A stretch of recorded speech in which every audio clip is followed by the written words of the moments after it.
Welcome into the lounge presented by DraftKings. We have the pleasure of sitting down with safety Kyle Hamilton today. So Kyle, we'll start here. You went back to school this spring at Notre Dame, correct? Yes. So how many credits did you have and what kind of courses were you taking? I took 16 and a half credits That's a lot. this spring. Yeah, I overloaded 1.5 credits. I took managerial economics, business problem solving, social media, strategy. All right. Done. What did you learn? Do your strategy What I learned for you. social I was actually working on my strategy as we were waiting on Oh, you. really? So could I just, could that be like a project for the class or? Yeah, I'm sure. Awesome. You could review it for me? Yeah, I got you. Okay. I'll do it for like $20. Okay, perfect. But, Perfect. We got a deal. We learned about a bunch of stuff, net promoter score, a bunch of different marketing terms that Look at his went face. over head. Just glossed over. Yeah. Yeah, it's fresh in my head, so. Okay, perfect. But it was All good. It was tough. I forgot how hard Notre Dame was, but Yeah. I made it through. I mean, those first couple courses you named there, those sounded Yeah. quite challenging. Yeah, managerial econ is no fun. Yeah. That was probably the hardest class I had.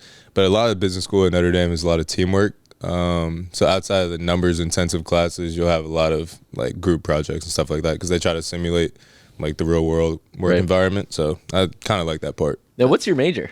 Business marketing. Okay. All right. And are you still part of that high IQ? What is it called here? The Mensa International? Mensa? I hope so. But I mean, I had a little card when I was younger, but I don't know where it's at, and I don't know if you have to renew it or maybe take the test again. Hopefully, it's like a one-time for forever thing. But I mean, that's kind of cool though. You just keep that in the wallet. Like anybody ever challenges Yeah. you on something, you're like, well, I'm part of Mensa International, 98th percentile IQ. Right. So hopefully, I'm not that conceited to pull it out. I would definitely do that. So are you done at Notre Dame or do you still have more classes to go? My classes actually start back up next Monday. Okay. I'm taking online classes this summer, next summer, and I'll be done. So Okay. class is 24, 25, but Yeah. really class is 23. And why did you want to go back so early? I heard your mom might have had some of the influence on Yeah, that. somewhat. I was always raised like get your education. Yeah. Football isn't forever, and but nobody can ever take your degree away from you. So Right. I value that a lot, and it's a big reason why I went to Notre Dame. I went back earlier because I know that if I go back or think about going back 5-10 years from now, it's not gonna happen. So I'm just trying to get out the way while all my friends are there. Still a little more fun. Right. Did it feel at all like strange to be sitting in class again? Like Yeah, it did. for sure. Like because I missed the first 2 weeks because we were playing. So Right. my teachers were like kind of keeping me up to date somewhat, but I was still kind of behind when I got there. And when I first got there, a good amount of students knew who I was, like in the class. And it's also hard to not skip class because if you skip, you're like everybody's like, "Where's Kyle at?" Like, everybody notices I'm not there. So, but no, I pretty much went to every class, and it was a little weird. But once I got back in the swing of things, it was good as new. Did you Yeah, sign any autographs for other kids in the class? No, but I did take a Selfies? lot of selfies. I Yeah. did take a lot of selfies. Autographs would have been a little much. So selfie's a new autograph. Yeah, pretty much. There you go. All right. We should probably talk some football. So looking back on your rookie year, I guess, what were the biggest takeaways for you and just kind of how do you evaluate it personally? I learned a lot. I'm Yeah. still learning a lot. Just because I'm not per se a rookie anymore, I still feel like I have a ton to learn, even right now during OTAs. But to answer your question, last year it's a whirlwind, but at the same time, you kind of get into a groove of things. And it's funny, like you play against the guys every week who you've looked up to, if you've seen play on TV for tens of years, and after about 10 plays, you're like, I'm as good as these guys. Like I can play on this level, and you just gain stacked confidence like that every single week. And towards the end of the season, I felt like I definitely belonged out there. Right. Yeah, so you finished the season as a top graded safety by Pro Football Focus. Did that, like, when you see that, what did you think about that? And just kind of to your point, like, I felt like you were playing your best football at the end of the season. You came on really strong. So just how do you kind of look at all of that? Yeah. I mean, I don't really pay attention to PFF because no offense to PFF, but Yeah. I feel like you can kind of construe the numbers in a certain way to get a certain output. And I mean, I played pretty well towards the end of the season, but I'm being bluntly honest. I don't think I was the best safety in the league last year, and it's just how the numbers go, and I still have a lot to improve on. But at the same time, I felt like I know what I can do in this league and just kind of teeing it up for the future. Yeah. So like, I'm curious, what was it? Was there a point in the season where it felt like things kind of clicked? Like, sometimes rookies talk about like whatever the welcome to the NFL moment, or this was something where the game started to slow down, or like all the cliches that you kind of hear. Yeah. But what was it for you that allowed you to play your best at the end of the year? Just playing free, like just not playing like I'm trying to go through the playbook every game. I feel like that's when I play the best, when I'm just out there doing stuff. When I get up from a play and I don't even realize how I just made that play, I feel like that's the best, when I'm playing the best. When I'm out there kind of thinking like, okay, when this rotation happens, blah, blah, blah, I feel like I start to hesitate a little bit. It makes me slower as a player. But honestly, that just comes with knowing the playbook, not having to think about it out there, and just being natural. When you get the call, you know the checks, and now I'm allowed to go make plays and stuff like that. Just read and react. Well, I mean, I feel like you ended on the highest of a forced fumble recovery in the playoffs. Yeah. I mean, that had to be a good kind of catapult into the offseason for you. Yeah. It was kind of a weird play because it was third and forever. And so I thought, they pretty much ran like a give up play to just punt the ball. And I came up, just ran up as fast as I can, hit Hayden. And I was on the ground, I'm like, dang, my shoulder hurts. And I look over and I see the ball. I'm like, oh, and I didn't even know I caused a fumble. And so I just grabbed the ball and I was about to suffocate under the pile for a little bit. But no, that was good. And, at the end of the season, obviously we didn't win the game. But for me personally, having a decent game and going into the next season pretty confident. Yeah. Well, how did you like playing kind of that big slot role that you played for much of the year? I dabbled at it a little bit in college. Yeah. Didn't play it too much. If we had 60 snaps, I'd probably play it like 10 times. Okay. But I liked it. It's a different perspective on the game for sure. And this OTAs, I'm hopefully going to focus on safety and just kind of get back and because it's, like I said, it's a different game. Being that close to the line of scrimmage, covering those like quick slot guys versus being in the back end, have to be more rangy, have a bigger grasp of everything that's going on in the field. And honestly, it just makes me a better player, more versatile, and just I think it helps with injuries and stuff happens with guys, and I can be moved around wherever the coaches need me, and just hope to be available for that. Yeah, so do you view kind of playing that traditional safety role as more of a return to what you're used to, or is it like a big learning curve this year as you're working on that during these OTAs and these offseason practices? I'd say a little bit of both, because that's what I did from ever since high school, playing the traditional safety role.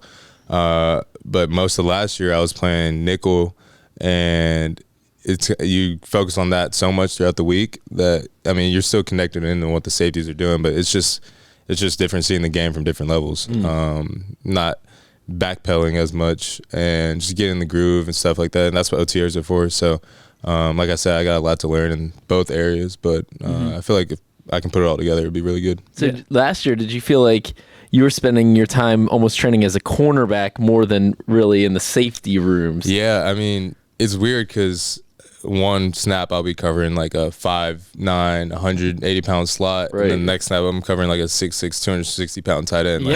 It's weird week to week, player to player, but like I said, it just makes me it's like I have little like folders I can just tap into, like this is what I'm going to need for this snap, this is what I'm going to need for this snap, and once I get all of those down, then I feel like I'm going to be really good. So do you expect that this year, like you said, with Chuck being traded, the expectation is more of a traditional safety role for you, but do you expect that it will still be very versatile at the same time? Yeah, definitely. And it's honestly, at the end of the day, whatever the defense needs. I feel like we have a very deep secondary, very deep defense as a whole. So just got to get in where you fit in. And I feel like I can fit in a lot of spots. So they need me at nickel for sure. Need me at dime, no doubt. Safety. If they need me at 3 tech, I'm gonna try to make it happen, but I don't know how well it's gonna. Well, we got to make that interception happen. Oh yeah, for sure. You didn't get one last year. You got to have that dance. Well, it was you did have ready. One. Yeah, my mom counts it. Yeah, it was taken away. My mom counts taken away. It's true. What was it? Did they call? I'm trying to remember. Did they call you for holding or somebody else? I think it was Chuck. I think it was Chuck, and then they called him on it was a BS call. It was a bad call either way. It was a BS call. Well, I'm a little biased, but it was a BS call. But I'm running, try to show off my return skills a little bit, and I get into the end zone, and I turn around like nobody's celebrating.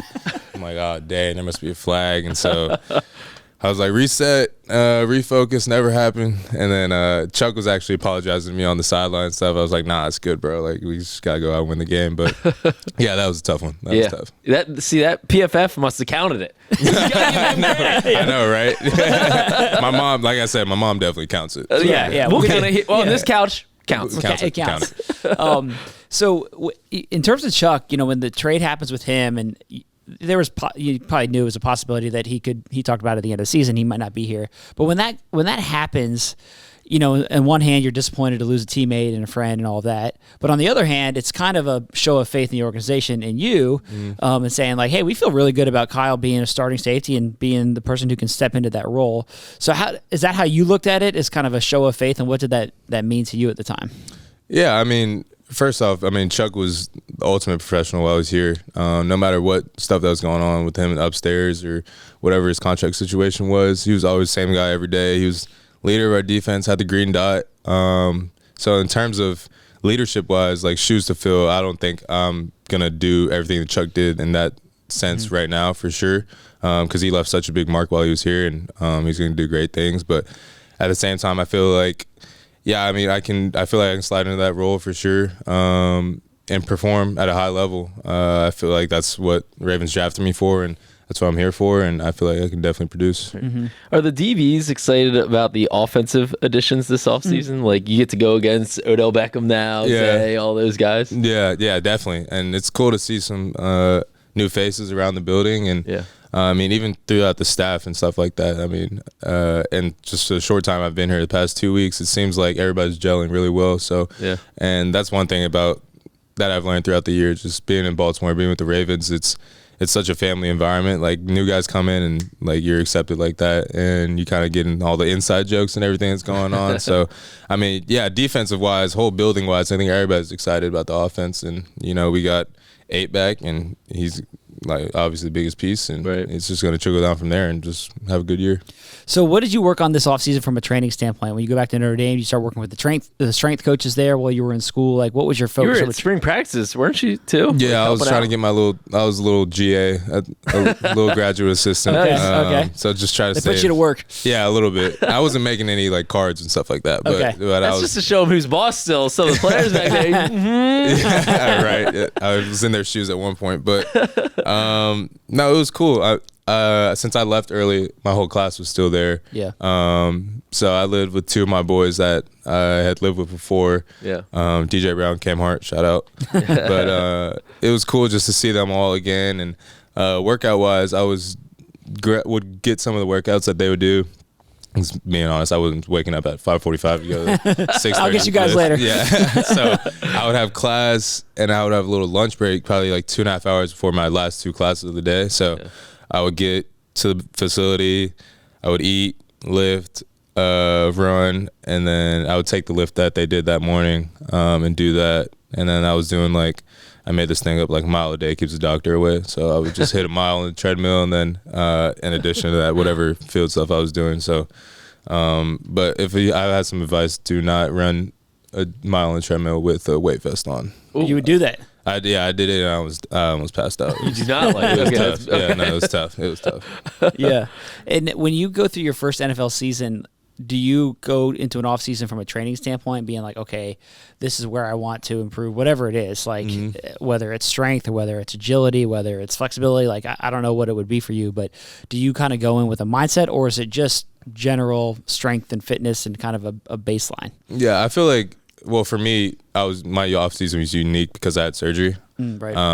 So I right wrist surgery, and it was a lot of rehab. At the same time, taking advantage of my lower body, increasing lower body strength, and then once I got my arm back, trying to catch it up with my left arm. Still not fully even, but it's getting there, and that's what I was focusing on a lot, and just trying to get my golf swing back. Yeah, as quick as most possible. importantly, right? Most importantly, yeah. You feel like you're in good shape now with the wrist? Yeah, wrist feels really good actually.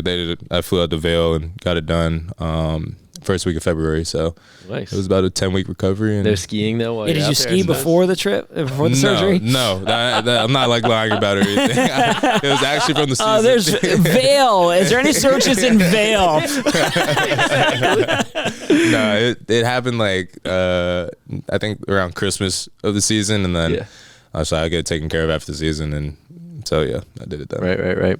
So I want to talk a little bit about your background. You know, I mentioned your mom and whatnot, and you know, she was born in South Korea. Mm-hmm. You are Korean American, and you know, I think only one of 3 active players. I think so. Kyler Murray and Young-Hoo Koo. Yeah, I think. yeah. And so, what does that mean to you to kind of carry that? Yeah, I mean, it's you don't really realize it because like being mixed, it's kind of like everybody assumes I'm like black and white just by the way that I look. Right. But I mean, I am Korean obviously, and I didn't know that there was only 3 Korean active players. But it's crazy because there's so many people in Asia, but not a big football market. Right. And I feel like if the game was more global, that people would love it. And I don't know, America would probably still dominate, but it might be in the Olympics 80 years from now. But I mean, it's special. There's not like you said, not a lot of guys in the NFL that are of Korean descent. So I feel like the Korean fans that are around the world, they look to us first and set a good example. And maybe for Korean or Asian kids in America now playing football, to show them it's possible and stuff like that. Right. Mm-hmm. So we're going to London this year. You going to campaign to go over to Korea, go play in Asia? That would be dope. That would be dope. Yeah, we'd need like a week for the time change. But yeah, the flight is pretty brutal. Yeah, yeah, but that would be dope. We do need to work on that. Yeah, I mean, it would be cool. I mean, obviously the NFL has grown the game, and they're playing in Germany now, and there's more and more international markets. So who knows? In a few years, that could be the case. And you know, you just have an interesting background in general. Your dad, you were born in Greece. Mm-hmm. Your dad was a professional basketball player, so you moved around. You lived in Russia, you know, as a kid. You ultimately grew up in Atlanta. Yes, sir. So what was like all the moving around and living in different countries and learning the different cultures? Like, how did all of that experience shape you as a person, you think? Well, I didn't get a lot of it because we came back to the States when I was about 3. Okay. So I don't remember a lot of it. My brother, on the other hand, he was going to like primary school and like stuff like that. Like when they were in Italy, they had a like British, so like all the British people send their kid to this school, and so that's the school he went to, and he would come home saying like trousers and stuff like that, like pick up some slang. But I think it helped a lot, like just growing up and how to greet people and how to understand meeting new people. My parents traveling around the whole world, they understand how different cultures exist and how you're supposed to carry yourself around certain people, and I think they taught me a lot and helped me mature really fast on just how to carry yourself around people. I gotta believe that in like an NFL locker room, that even helped me. In an NFL locker room or a college locker room, like you got people from all different parts of the country, the world, like different socioeconomic status, like all these different. It's a melting pot, and so. Do you feel like that helps you kind of just assimilate into a new team and a new environment when you come into the NFL? Yeah, for sure. I think it just goes along with my upbringing. Like I feel like I'm kind of a chameleon when it comes to wherever I'm at, whatever room I need to adapt to, or I know what persona to take on, or what people I'm with, what they respond well to. I feel like I'm good at that, and not in a superficial or fake way. I just feel like I can embrace a lot of different people, and I pat myself on the back a little bit, but I feel like I fit in with a lot of different crowds and get down with a lot of people. Did you travel a lot internationally, like when you were a kid, even when you were in Atlanta? I went on a cruise. I went to Mexico. I really didn't travel that much.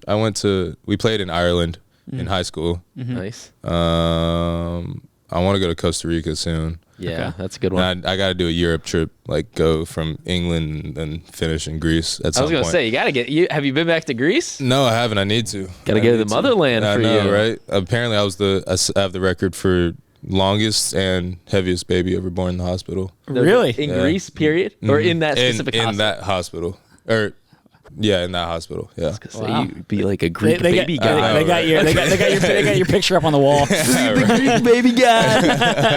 Yeah, I think I was like 23 inches or 24, 23 inches and 9.8 pounds. Okay. Like that. So I was a big boy. Big baby. No, Yeah. Garrett said before we started this, he said he thinks you grew. Yeah, I think you taller grew this offseason. Everybody has been saying that. Yeah, you look taller. I might need to measure myself. I don't know. Like I was like Giannis like grew like a couple inches after he came into the NBA, and I was like, I think Kyle is on that same trajectory. Is it my shoes? I don't know. So I'm not the only one who has said this. Maybe it's because I got Yeah, maybe you got bigger. Wider. Yeah, exactly. That's why I look taller. Exactly. Cool. Well, Kyle, thanks for joining us, man. I appreciate this you. is Thank fun. you. Thank you very much. Yeah, no problem. Appreciate it, man. No problem. So big thanks to Kyle Hamilton for stopping by the SeatGeek studio. Also, we want our listeners and our viewers to know that DraftKings is the official sports betting partner of the Baltimore Ravens, and it has a limited time offer. Okay, here's what you need to do. You download the DraftKings Sportsbook app today. Use the promo code FLOCK. If you're a new user, you can get a deposit bonus of up to $1,000. Again, that's the DraftKings Sportsbook, and the promo code is FLOCK. You got to be physically present in Maryland to play, and also 21 or older. And for help, visit mdgamblinghelp.org. So thanks to Kyle for stopping by. Yep. Enjoy the conversation with him. And I think, look, he's going to be a really important piece of this defense. And I'm excited to see him in that kind of traditional safety role. I think he's going to do really well. Traditional is probably not the right. We should probably stop using the word traditional because I don't know that it's going to be a traditional That's fair. safety role, but it's going to be certainly different, more of a safety role than what we saw last year for much of the season. You know, he started out the year kind of in that role. You know, he was deeper on some plays than others. And then it kind of evolved to what the Ravens needed, you know, and what was going to help them win games. And now, obviously, with Chuck being gone, I think the evolution continues for him. But to your point, I'm excited to see it. You know, I mean, he was a guy at Notre Dame, a rangy dude. I mean, he's an athletic specimen. Yeah. With big time speed and his size and all that. Like, but I don't think it's going to be just the put him in a box, not the box, but in a box and say, yeah, he's this, you know, every defensive play of the game. Like, I think he's going to be moving around a fair amount. Yeah, you're probably right. And also, you know, Mike McDonald talked recently during a press conference about getting multiple safeties on the field. And to your point, like, I think last year was a function of get your best guys on the field, and I think that's going to be the case again this year. And I think it remains to be seen if they end up in these passing situations with 3 safeties on the field. What does that mix look like, and how do they deploy each of those guys? Well, right. Well, it might be, you know, they might say we want more. We'll use a corner in that situation as opposed to a safety like we did from last year, and the matchups might dictate that. You know, last year, like Kyle said, you know, he's covering like 5'9", you know, 180-pound receivers at times. Like, maybe this year, because of the growth that Pepe shows or some other, you know, corner shows, that he'll be the guy that's responsible for doing that as opposed to Kyle, for example. Yeah. Right. Now, I would still expect if you're going against Travis Kelce, let's say, here's a big body tight end, like, give me Kyle Hamilton on him. Yeah. Even if it's, you know, lined up on the line, basically that tight end is out split out. Like, give me Kyle Hamilton in that situation. But I think that, you know, Chuck being the green dot guy never left the field last year. Yeah. So you still wanted to get Kyle Hamilton on the field a lot. That was the way to do it. And this year it's a little bit of a different situation. Yeah, I think that my expectation is that he's probably going to be a guy that hardly ever leaves the field this year. You know, that he'll be out there. I would expect the same. Yeah. You know, just about every defensive snap. Yeah. And with him and Marcus Williams as that tandem back there, I just think it's a really it gives Mike McDonald the ability to be creative in how he uses those guys.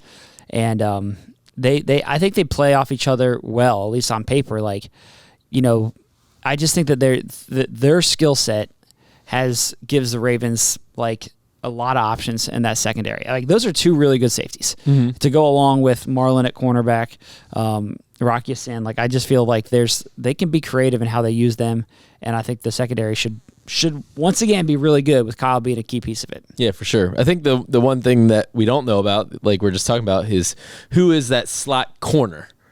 That's what we don't. It could be Pepe. Right. It could be Pepe. Brandon Stevens, but the Ravens said that he's playing more traditional safety as well. Right. This year. That's what John Harbaugh said, at least during these offseason practices. Right. Now, Brandon Stevens is kind of a jack of all trades. He's been an outside corner. He's been a safety. He hasn't really played in the slot. No. Yeah.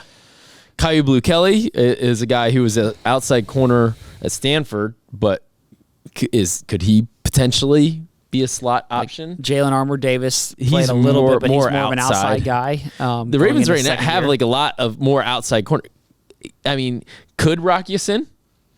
Right? Let's say Jalen Armour Davis has a great summer, right? Could, when they go 3 corners on the field, could Rock Sin play in the slot and Jalen Armour Davis on the outside? Yeah. I don't think out of the realm of possibility. I mean, you saw Marlon Humphrey played in the slot. Now, he's a special, very unique player. Yeah. But I don't think that's it. It's not, Rocky Sin has played some. He's primarily been an outside corner, but he's played some in the slot. And, as a guy who draws a lot of comparisons to Tavon Young, you naturally kind of think, all right, the way he plays the game, could that be a fit? Who knows? Yeah. So that'll be something that's interesting to see. And OTAs are taking place this week, so we're going to get a chance to see more from the guys, just in terms of who looks good. And there's more players here certainly this week as the Ravens are going through this next phase of the offseason program. And some of the veterans who hadn't been here previously have arrived this week. So it's a chance to see them in action, which is good. And I think it's kind of another exciting step in this offseason process. Well, I mean, we've talked a lot about the defense. Obviously, it's a very big week and weeks ahead of OTAs and mandatory minicamp for the offense. I mean, Todd Monken is installing this offense. Football school is one thing, but, when you don't have Lamar Jackson here, and as we've talked about, and some of the other weapons, how much can you really do? So now with that changing, I think that it's a really important month for all of them to kind of get on the same page, get a familiarity with each other, strike up some chemistry, with between those targets and whatnot. So very big month of May here. And earlier this week, on Monday, was the first day of OTAs. Yep. Big to see Rashad Bateman out there on the field. For sure. Rashad Bateman, who's coming off major foot surgery for that Liz Frank, which happened in November. So he had surgery in November. He's back on the field now in May. Right. That's encouraging. And the focus for him, really, to me, when I look at the offense, there's kind of 2 main things that I see as things that need to happen. The first is the new system that gets into place, which is probably the most important. That's the most significant one. New offensive coordinator, new system, all of that. Number 2 is that you need to have this group healthy. And you have some big question marks at the receiver position on the health front, in that Bateman and Odell Beckham Jr. are coming off of major injuries. And so all signs are positive on them right now, but I think it's a really big indication that Bateman is able to get on the field during an OTA practice. Exactly. Ravens are going to be cautious with him. It's not like they're going to put him out there and be full go on that first day, but there's going to be a ramp-up period. But the fact that he's on the field in May is a great sign for this team. Well, we've talked so much about, with good reason, been so excited about the addition of OBJ and Zay Flowers pick that, Rashad Bateman is still a critical piece in my mind to the offensive success this year. I mean, not as much as last year when the Ravens really went into the season and, we were all kind of saying, if Bateman goes down, it's trouble. Yeah. The Ravens are better fortified this year, to handle an injury. But still, I mean, Bateman is going to be a starting wide receiver, first round pick with all the talent in the world. If this guy stays healthy on the field all year, watch out. Yeah, totally. I mean, he could be a big time wide receiver for this team. Yeah, big time. I know we're not going to go through our predictions yet. We got time, but it's kind of tricky for me right now to think all right, who leads the receiving core in yards this year? Yeah, no, I don't think that's an easy one. There's between the top 3 there, it's hard for me to pick someone out right now and say Odell's definitely going to be the guy or Bateman's definitely going to be the guy. Yeah. It's hard. And I think part of that will be answered based on health, but that's why I said the health component of this is massive, and it's great to see him out there on the field during an offseason practice. Yeah, for sure. Anyway, a lot to come. We're going to watch practice on Wednesday and hear from Ravens players. So we'll be back with you later this week with our OTA Week 1 takeaways. And then, of course, if you haven't done so already, make sure you subscribe, rate, and review the Lounge Podcast, and also to our Ravens Press Pass podcast, where you'll find all the press conferences from Wednesday's media availability. Listen to those all right there, and we'll be back with you later this week.